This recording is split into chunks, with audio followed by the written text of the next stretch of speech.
lot of what we had to make sure that we did with the art style was to, in essence, make it still feel like the post-nuclear world that it was. And that is the kind of the weird 50s, but 100 years after the 50s, if the 50s just stayed the 50s, and then bringing in this idea of Vegas. Josh had one of the first team meetings, and he talked about Vegas as being one of his ideas, but more importantly, that it'd be the Rat Pack era.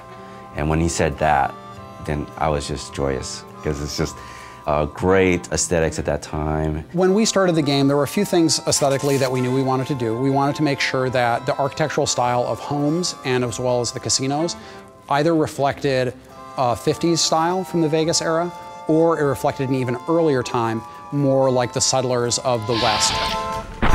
But it's all about Vegas. And so we want to make sure that we have this feeling of sort of this neon, and again, it feels like you're going in there and you're playing around with the mobsters, you're playing around with the Rat Pack. The scope of this game is massive. You have basically a city in the middle of this area, and then the territory stretches all around the city and does stretch out all the way to Boulder City and to the dam. When doing Vegas, we didn't want to neglect any of the surrounding areas around Vegas. We wanted to make sure that we had Fremont Street realized, and we have a location called Freeside in the game before they even hit Vegas. And I think once they get a taste of that, they're going to be suitably intrigued to go, okay, well, if that's Freeside, hell, I wonder what Vegas is going to be like.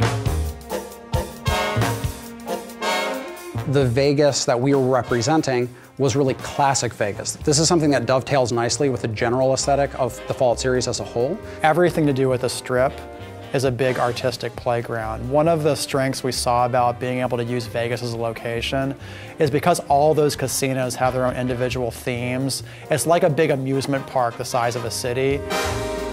And not only do designers have a lot of fun doing quests for those areas, but artists have a fantastic time going, you know what? We can just play around with this location because that's what Vegas is all about. When I take pictures or give reference and then say, I kind of want to like it like this, I'm kind of going to want to like this, it's very nice to see the artist come back with something that's even better than what I had imagined in the first place. I think people are really going to dig how different it is from the Capital Wasteland and how we sort of captured the feeling of the Mojave.